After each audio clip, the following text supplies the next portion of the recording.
Germany's new chancellor, Friedrich Merz, has defended tighter border security imposed under a crackdown on irregular migration. Measures include more checks at the frontiers with neighboring EU nations. Merz has rejected criticism from Austria, Switzerland and Poland, saying Germany will turn people back in line with European law. Long lines of trucks at the border between Germany and Poland are nothing new. For months, German police have been carrying out checks on all Germany's international borders. Now the German government says it will go further. It wants to use the checks to identify and reject undocumented migrants, which could include some asylum seekers. Some neighbouring countries are unhappy with the new German approach. On his first full day as Chancellor last week, Friedrich Merz visited Warsaw and received this message from the Polish Prime Minister about the Schengen Agreement, which ensures freedom of movement in much of the EU. Schengen is a success for all of us. It makes the border between Poland and Germany a border of free passage for our people and your people. This is in the interest of both Germany and Poland. In Frankfurt-Oder, on the Polish-German border, police were stopping some vehicles on Monday, though in general the traffic was flowing smoothly. Many people here feel tightened controls are a good idea.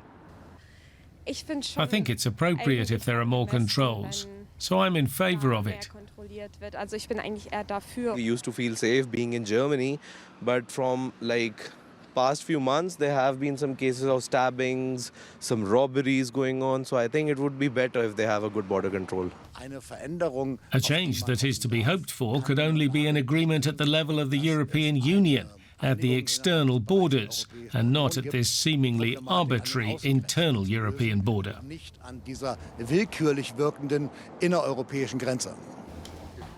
Talking tough on border checks is easy enough. Actually controlling irregular migration will likely be a long, slow process.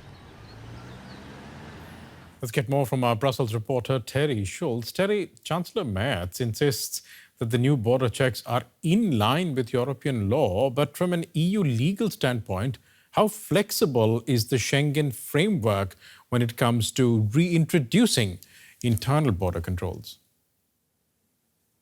Well, this is not a situation that EU authorities would like to see happening at its borders under the Schengen Code. But in fact, it does allow for countries to impose tighter restrictions at their borders for limited periods of time. Now, the Schengen rules say that this has to be extraordinary measures, a last resort. Countries seeking to impose these tighter restrictions have to say why they feel there's a heightened threat, and they have to give the period of time that they envision needing to impose these extra restrictions.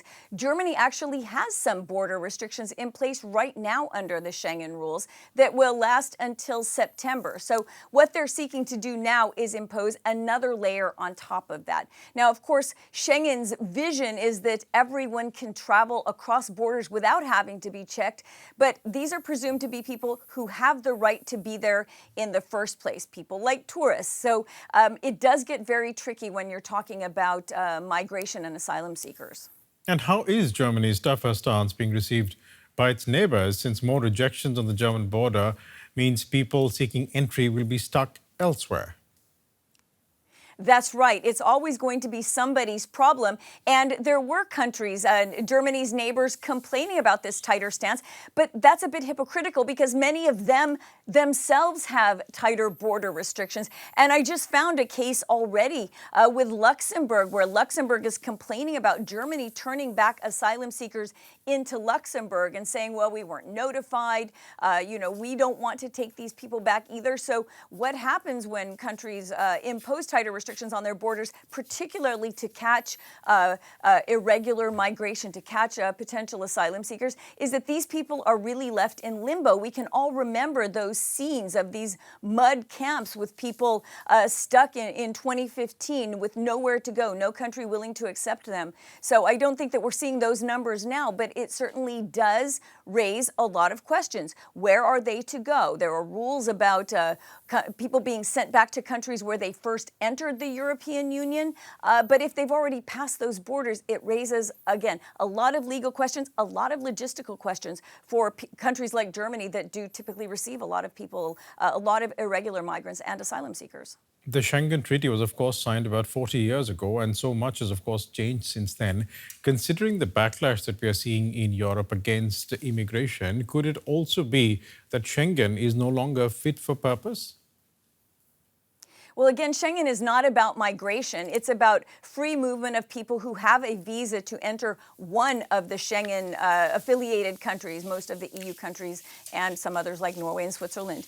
So these do get mixed, you're right. And in public discourse, including the people that we saw in that piece saying, you know, I'm in favor of more border controls, but would they be in favor of needing a visa to enter each EU country? I don't think so. So the European Union definitely considers the Schengen zone as one of the crown jewels in its integrated market, its single market of freedom of movement and goods. And I don't think that anybody would say it's not fit for purpose, but I think we will increasingly see, as we are today, countries wanting to pick and choose when Schengen is applied and when it's not.